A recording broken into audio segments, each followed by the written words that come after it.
My wife, the CEO, left me stranded at the airport, laughing as she took off with her friends in her private jet. She thought I'd be begging for a ride home, but instead I booked a flight to Paris. 10 minutes later, mid-flight, she got an email that made her turn pale, while sending me 155 desperate messages. I stood on the tarmac, watching the silver tail of my wife's Gulfstream G650 disappear into the clouds. The jet roared upward like a middle finger aimed directly at me. She didn't just leave me, she humiliated me.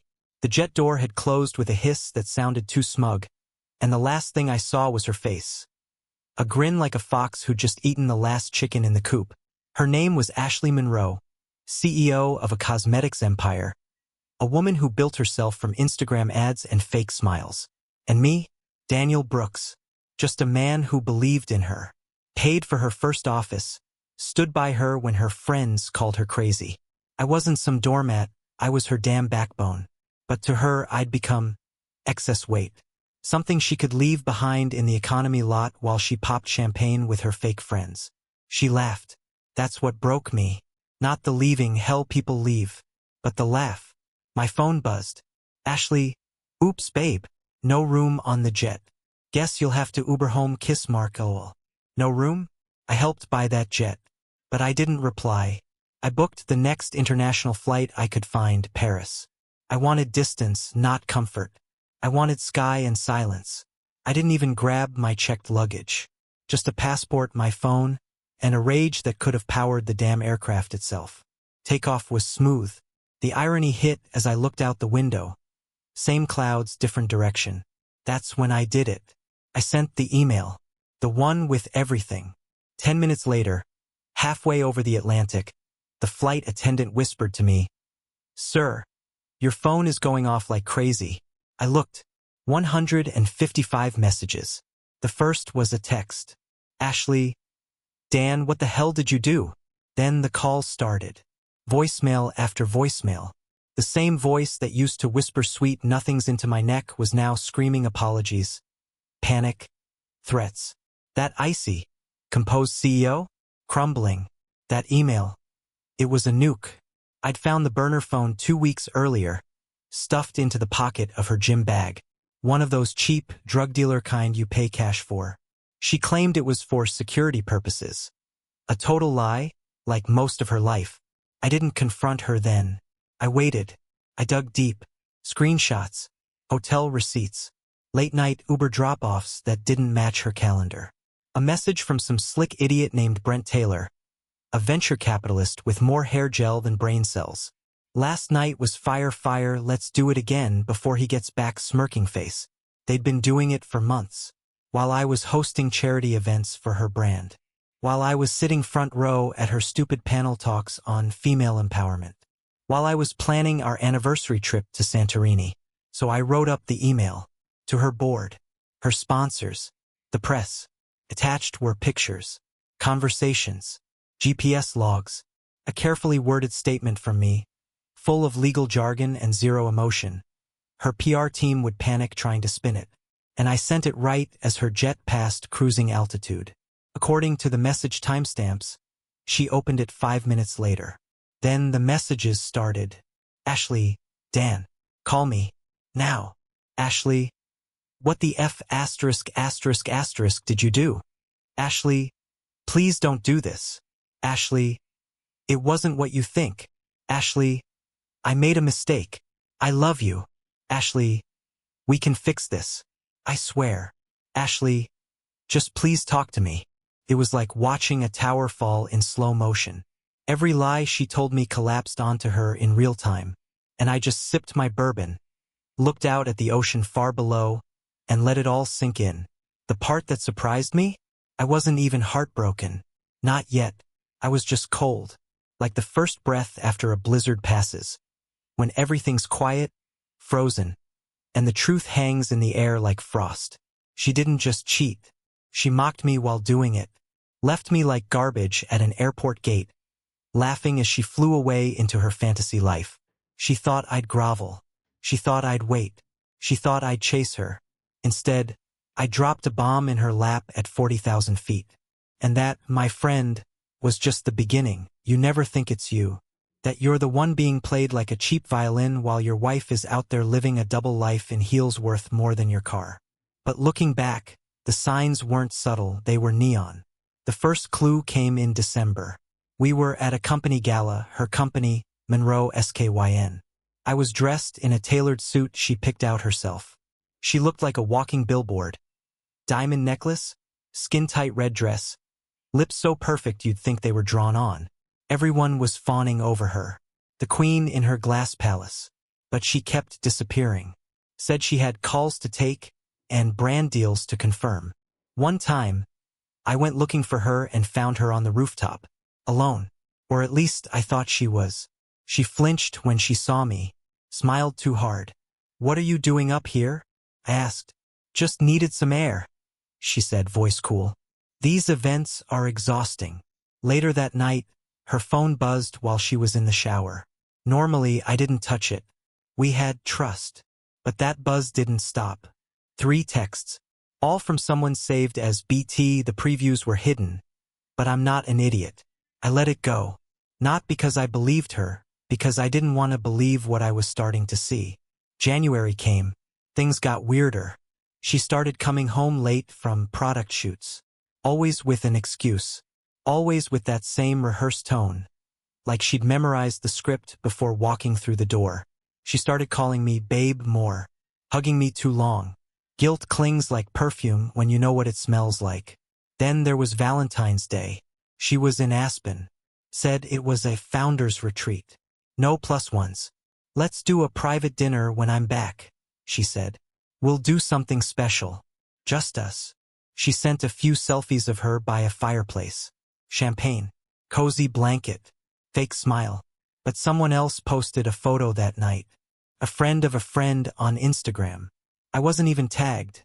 Just one of those random late-night scroll moments. In the corner of the picture, blurry but there, I saw Ashley. Sitting beside a man. His hand was on her thigh. I screenshotted it. I didn't say anything. Yet, instead, I started paying attention. She started taking more solo trips. Always left her phone face down. Always changed her passcode. I noticed she started using the guest bathroom to get ready when she came home late. A scent I didn't recognize would cling to her skin. Something sweet, sharp, and wrong. Then came the burner phone. She left her gym bag open one morning while rushing to a board meeting. I was packing for a trip. She didn't know I was home. The cheap plastic thing buzzed once, then went silent. I opened the zipper and there it was. Burner phones don't lie. Real relationships don't need 2 phones. I turned it on. Messages from Brent Money with Wings. "Last night was insane. Still thinking about that thing you did in the elevator. Tell me you're not going back to that loser. Fly with me to Cabo next week. I'll book the suite again." My hands were shaking. I scrolled for 10 minutes before I had to stop. She hadn't just been cheating. She was living another life. A hotter, sleazier, glossier version of herself, with another man and 0 consequences. I transferred the messages, the photos, the receipts to my own phone. Then I put the burner back exactly where I found it. I didn't even mention it. I smiled at her when she got home that night, kissed her cheek, told her dinner was in the oven. She smiled back, like nothing was wrong, like she wasn't rotting from the inside out. I started keeping a journal. Each lie, each new excuse, each out-of-town trip that didn't check out. I wasn't angry yet, just gathering, quiet, like a tide pulling back before the wave. The final straw wasn't dramatic. It was Tuesday.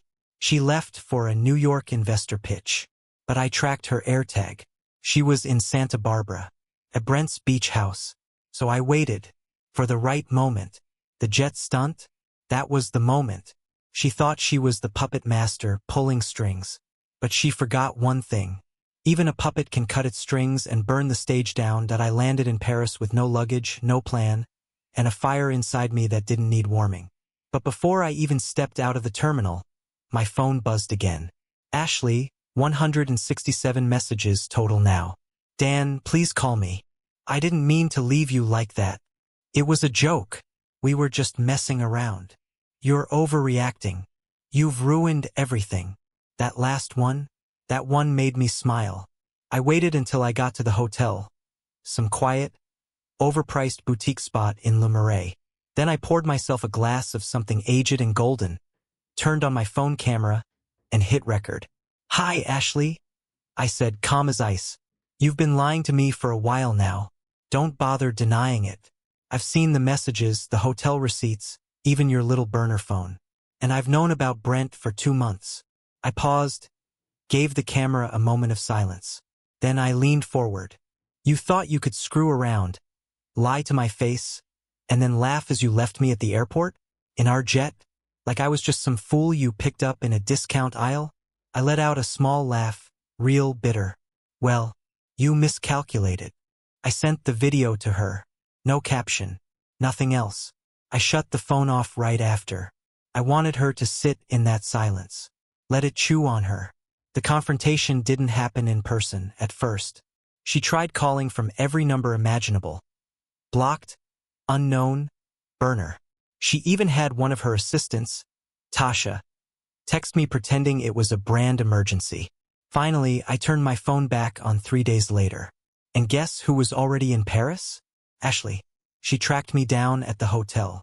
Somehow used one of her travel agent contacts to find where I was staying. I walked into the hotel lobby after a morning walk, and there she was, standing by the bar in a white coat like some tragic movie star. Big sunglasses, red lipstick, looking like grief was just another fashion accessory. "Daniel," she said, standing up, "we need to talk." I didn't speak. I just stared. She followed me into the elevator. The second the doors closed, she dropped the act. "Okay, you're pissed. I get it. But what you did, that email, you sent it to my entire board. Do you know what you've done to my company?" "Not yet," I said. "But I'm guessing they didn't love the part where you called me a needy little puppy who stopped being hot after 2021. Her jaw clenched. That was taken out of context. I turned to her, eyes locked. "There's no context where that doesn't make you look like a bitch, Ashley." She snapped. "Oh, please. Like you were some perfect husband? Always lurking around, asking questions, checking in. You were suffocating me. So you solved that by playing mattress tag with a hedge fund clown?" Her voice rose. "You don't get it. Brent listens. Brent doesn't ask me if I'm tired or hungry every 5 seconds like some damn nursemaid. He treats me like an equal." I laughed. "Equal? He's a walking midlife crisis in Gucci slides. You're not equals. You're each other's escape hatch." Silence. We reached my floor. She followed me into the room without asking. Like she still had that right. She paced. "Okay, fine. I screwed up. But you didn't have to blow it up like that. You could have talked to me. We could have, I don't know, figured it out." "You didn't want to figure it out, Ash. You wanted out. You just didn't want to ask for it like a grown woman. You wanted me to be the villain." She sat on the edge of the bed, legs crossed, looking at the floor like it owed her an apology. Then, she looked up, voice flat. "So what now? You gonna divorce me?" That hit differently. Not because it was unexpected, but because she said it like she was ordering lunch. I walked over to the minibar, opened a bottle of water, took a sip. "I'm not sure yet," I said. "But if I do, it'll be loud. And it'll be public. You built your empire on an image. I'm gonna make damn sure the real image gets out there." She stood up, eyes flashing. "You wouldn't. You owe me silence after everything I've built." I stepped closer. "No, Ashley. You owe me a hell of a lot more than silence. But I'm not going to yell. I'm not going to fight." I opened the door. "But you should leave. Before I change my mind." She looked at me like she didn't recognize who I was anymore. And that was the first moment I realized. Neither did I. The door clicked shut behind her. Silence. Not the comforting kind. Not the warm silence of shared mornings or lazy Sundays on the couch. This was something colder, sharper, the kind that fills your ears when the world stops making sense. I stood there for a long time, just staring at the door. My hands were trembling, not from anger, but from emptiness. She was gone, and yet everything in the room still smelled like her. The ghost of her perfume clung to the air like it hadn't gotten the memo. And I hated that part of me still wanted her to turn back. That some pathetic, wounded corner of my chest still hoped she'd knock, cry, apologize, beg for forgiveness like they do in those stupid movies. But she didn't. Of course not. Because Ashley Monroe doesn't beg. She expects. She expects the world to bend. She expects men to forgive, to forget, to fund her ambition and smile through the betrayal. I was supposed to be her safety net, her permanent plan B. And the thing that gutted me most? I let her become that. For years, I played the loyal husband. The man behind the curtain while she soaked up the spotlight. I gave her everything: time, money, energy, space, belief. I believed in her when no one else did. I pushed her, protected her, propped her up when she was tired, scared, broken. And somewhere along the way I disappeared. My dreams? Shelved. My voice? Muted. My dignity? Negotiable. Because I thought that's what love was. Sacrifice. Compromise. Support. But love doesn't erase you. Love doesn't cheat on you and then laugh as it flies off in a private jet. Love doesn't call you a burden in the arms of another man. I cracked open my journal, the one I'd been writing since I first suspected her. I flipped through the pages, each one more bitter than the last. A slow unraveling of a marriage I thought was unshakable. January 3rd. She said she was working late, but her assistant posted a story from a rooftop bar. She's wearing the same dress she left in. January 18th. She canceled dinner again. Said she was too drained from meetings. That night, Brent liked one of her old bikini photos at 2:13 a.m. February 11th. I watched her lie to me, straight in the face. I asked where she was yesterday. She said, studio shoot in Culver City. I already knew she was in Santa Barbara. Each line was a nail in the coffin of the man I used to be. Couldn't eat, couldn't sleep. My chest felt like it was full of wet cement. I started walking through Paris aimlessly at night, just to feel something. I'd sit by the Seine and watch the boats pass, trying to remember who I was before Ashley Monroe became my whole damn personality. And the craziest part? I still missed her. That's the thing no one tells you. When someone betrays you, really betrays you, it's not hate that hits first. It's grief. You mourn the person you thought they were. You ache for the version of them you built in your head. You remember the soft mornings, the private jokes, the way her hand used to find yours in crowded rooms. And then it hits you. None of it was real. Or maybe it was, but it stopped being real long before you noticed. One night, maybe 5 days after the confrontation, I found myself standing outside a jewelry store near the Champs-Élysées. Inside, under the glass, was a necklace. Simple, elegant, the kind Ashley would have loved 2 years ago. Before Brent, before the lies. I almost bought it, out of habit. Then I caught my reflection in the glass. I looked tired, older, not in years, in weight, like I'd been carrying something too heavy for too long. That was the moment I realized I wasn't just grieving her. I was grieving me, the man I was before her ambition swallowed us whole. Before I became a stepping stone on her way to power. Before I mistook manipulation for passion and disrespect for independence. And slowly, painfully, I started to understand this wasn't about Brent, or even the affair. It was about a woman who used love like currency, and a man who kept paying the bill. No more. People say time gives you clarity. That's a lie. Time just gives you silence. And in that silence, your thoughts echo until they either destroy you or rebuild you. 3 weeks after Paris, I flew back to LA. Not because I missed it or because Ashley was calling again. She was endlessly. But because I needed to finish this. I couldn't float in foreign cities forever, pretending healing was found in croissants and art museums.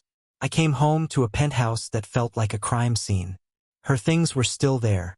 Her makeup scattered across the marble counters like some ghost had applied it and vanished mid-stroke. The bed still smelled like her lotion. Our wedding photo was still on the shelf, angled just slightly, as if it had been trying to look away this whole time. She'd stopped texting after week 2. Probably her PR team advised her to pull back. Give me space. let the dust settle. Or maybe Brent finally convinced her to let go. I don't know. And I didn't care. What I did care about was what came next.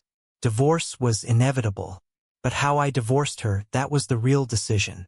I could play it clean, quiet. Lawyers, settlements, NDAs, and we both walk away with bruised egos but intact brands. That's what she wanted. She even sent over a proposal, with her signature on it already. Or I could go nuclear. Let the media run the full story. Publish everything. Sink her image like she tried to sink my trust. Destroy the lie she sold to millions of women about power and loyalty and love.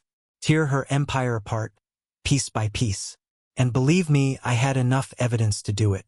I sat at the dining table, our old dining table, staring at the proposal document. 6 pages of legal language, sugar-coated betrayal, and hush money disguised as amicable terms. Then my phone buzzed. Email from Tasha Reynolds. Subject, you don't know the half of it. I opened it. Daniel, I shouldn't be doing this, but I can't watch her lie her way out of another one. Brent wasn't the only one. There was another man, his name's Miles. He works in London. They were together during her Europe expansion meetings last fall. I only found out because I saw the receipts for the hotel. She said it was for clients. It wasn't. Also, she used company funds to pay for those trips. That's fraud, Daniel. If you want proof, I have it. I know she'll come after me for sending this, but I'm done protecting her. Tasha. I stared at the screen. My hands started shaking again. Not from sadness, this time it was clarity. Cold, clean, ruthless clarity. She didn't just cheat. She used her company like a toy box. She used me like a prop. And now she wanted to pay me off to shut up, like I was some intern who caught the CEO drunk at a Christmas party. I picked up my phone, called my lawyer, Jared Mason. Good guy. No fluff. Just teeth. Jared, I said, get ready to go loud. He didn't even ask why. Public filing? Yeah, I said. I want full financial records pulled. I want subpoenas. And I want a forensic accountant looking at Monroe Skyn's books. You sure? I paused. Looked at our wedding photo again. Her smile in that frame looked so real, so warm. I remembered how my hands shook when I slid the ring on her finger. And then I remembered that ring sitting in a hotel sink in Paris. Cold metal on fake marble. I'm sure, I said. And just like that, the war began. Ashley tried calling. I didn't answer. Her assistant emailed again. I ignored it. Then came the letter. A real paper envelope slid under my door like some old-time drama. Inside was a handwritten note. From Miles. I didn't know she was married. She told me you two were separated. I found out after the second trip to Amsterdam. I ended it, but I'm sorry I was part of this. I didn't want to cause any more damage. That one hurt more than I expected. Not because I cared about Miles, but because it confirmed something darker. Ashley wasn't just cheating. She was building versions of herself. Little lies, carefully arranged, tailored to whoever she needed at the time. With Brent, she was the seductive rebel. With Miles, the corporate jet-setter escaping a cold marriage. With me, the ambitious wife with just enough vulnerability to keep me hooked. She didn't love any of us. She loved the attention, the control. And that was when I made my final decision. No more quiet, no more mercy. She built her empire on a lie. I'd be the earthquake that brought it down. The day the divorce went public, the headlines exploded like fireworks, and not the good kind. Power couple split turns ugly. Monroe Skyn CEO accused of fraud and infidelity. From jet-setter to defendant. Ashley Monroe under financial investigation amid cheating scandal. CEO's double life exposed by husband's legal bombshell. I didn't say a word to the press. Not directly. My lawyer handled everything with sharp teeth and cleaner language. But I made sure every legal document was easy to find. Public records did the rest. People love a scandal, especially when it involves someone who built their career on a girl boss persona. Ashley, of course, did go to the press. She tried to spin it fast, hard, and dirty. Her first statement came through Variety. It was full of buzzwords, deep personal pain, private matters, baseless accusations, and of course, committed to my company and truth. She even played the victim card, saying I was lashing out emotionally because I couldn't handle her success. Yeah. Because that's what this was about. Success. Not betrayal. Not fraud. Not her playing hide and seek with 2 other men while married to me. No, I was just too fragile to handle a powerful woman. Bullshit. The media smelled it too, especially after Tasha's evidence got leaked to a freelance journalist she trusted. Bank statements, hotel invoices, personal photos, all paid through Monroe SKYN's corporate card. All while she posted empowerment quotes on Instagram with captions like, "Strong women don't need permission. They rewrite the rules." What a joke. The fallout came fast. Her board froze her CEO privileges within 48 hours of the leak. An internal audit was launched. Sponsors backed out. A major skincare retailer pulled her products off shelves, pending investigation. Her face disappeared from her own brand's homepage. And Brent? Oh, he vanished.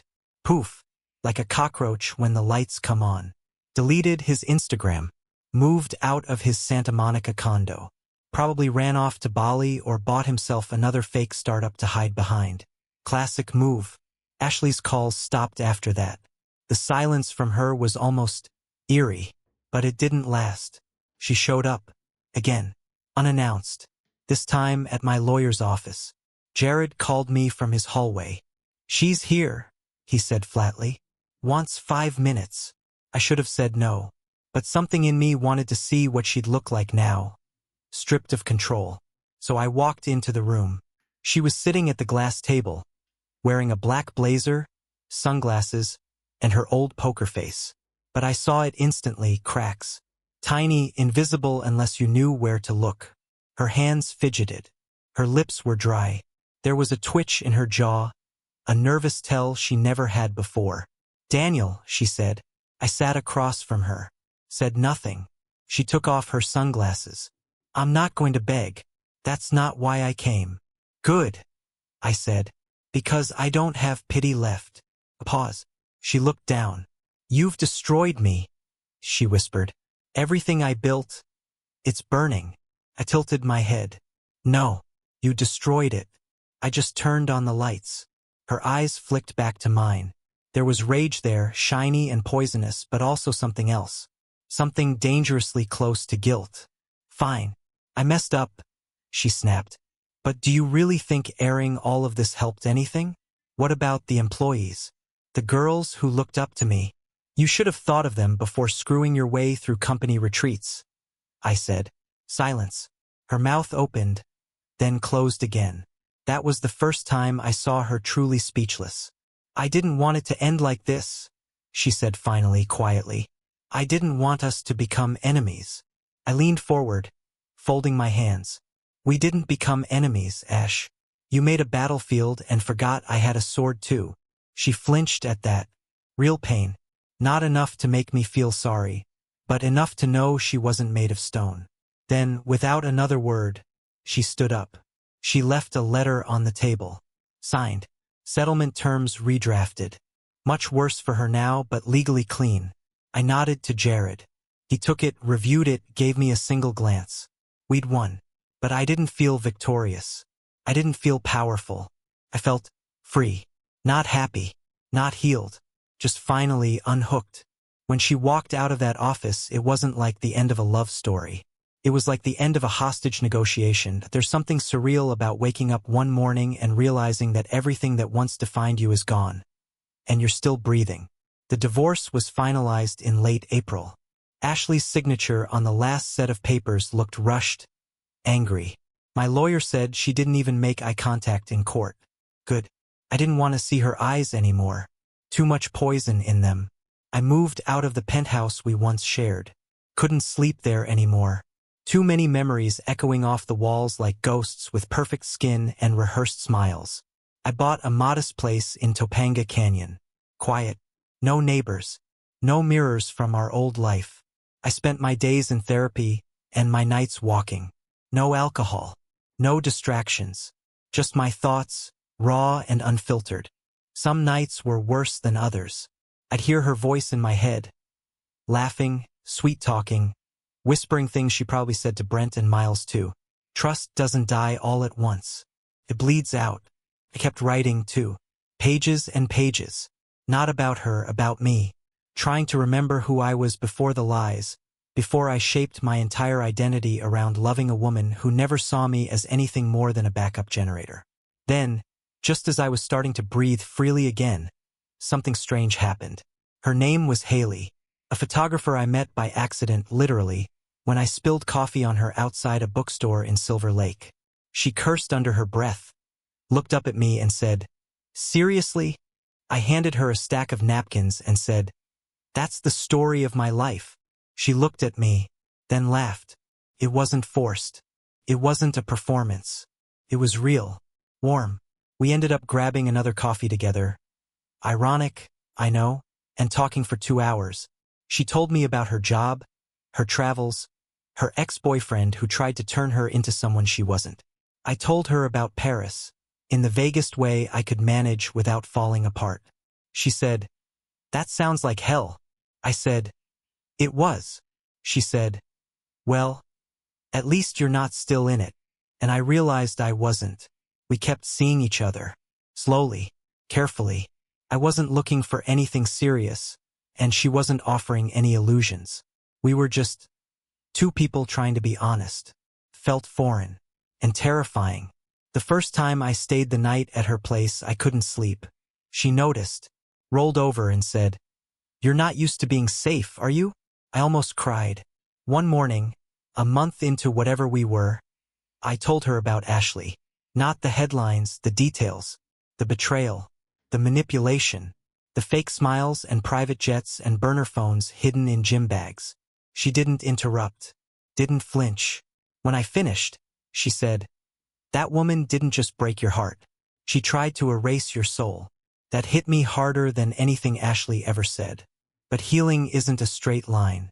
It's a loop. One day you're fine. The next you're staring at a perfume bottle in CVS, and suddenly you're back in that damn penthouse watching her get ready for a gala she never intended to attend alone. Ashley sent me one more message. A short email. Subject: "I hope you're okay, Dan. I won't bother you anymore. Just wanted you to know I'm sorry, even if that doesn't mean anything. You didn't deserve what I did to you. Good luck. Ash." I didn't reply, not because I hated her, but because I finally didn't need her to hear me. I'd spent months screaming into a storm of lies, trying to be seen, to be heard, to be enough. And in the end, all I ever needed was my own voice back. Haley helped me find it. She didn't rescue me. She didn't fix me. She just sat beside me when the pieces stopped falling and said, "You're not broken. You're just not done yet." Maybe that's the secret. You don't come out of betrayal whole. You come out with scars, with stories, with silence. But if you're lucky, you come out with your damn soul still intact. They say you don't know someone until you divorce them. That's not true. You don't know yourself until you do. I thought this story would end with rage, fire, ashes. I pictured myself tossing her designer clothes into a dumpster, cutting my name off the mailbox, walking away with some Hollywood-style final word. But it didn't happen like that. Life isn't a movie. It's slower, quieter. It ends when you stop caring. When the weight finally lifts and you don't even notice right away. It happened one morning. I was sitting on the porch of my new place, coffee in hand, the sound of birds and wind instead of traffic and PR calls. Haley was inside, still asleep. I watched the sky slowly change from pink to gold and realized I hadn't thought about Ashley in 3 days. Not once. No anger. No grief. No craving for revenge. Just air. Just peace. And it hit me like a slow wave. I was free. It didn't come from lawyers or settlements or court dates. It came from one brutal truth. I finally chose me. For years, I was orbiting Ashley Monroe's universe.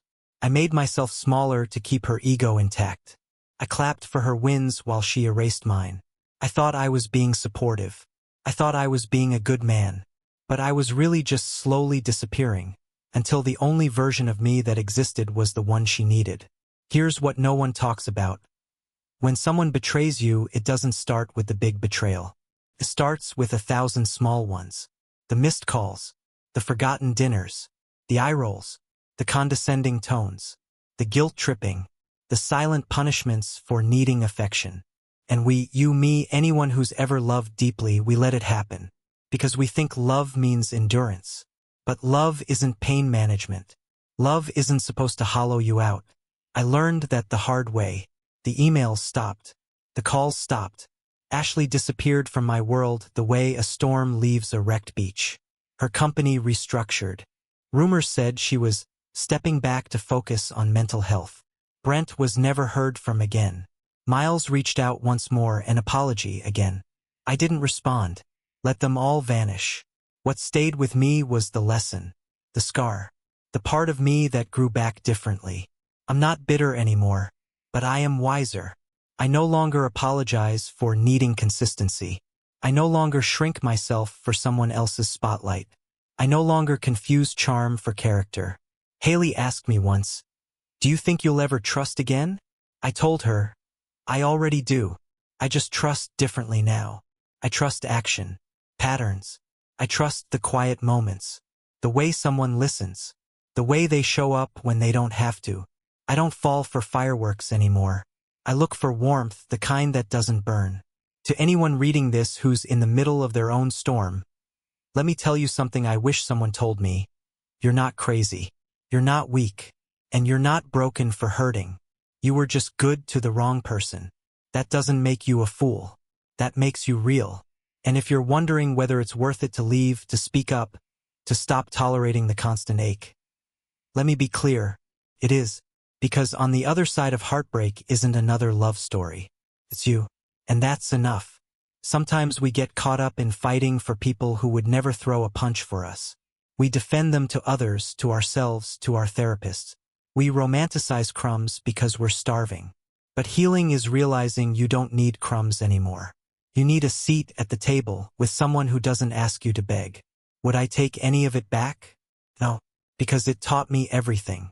I loved someone who didn't love me back the same way. I gave someone all of me, and they handed me a weapon in return.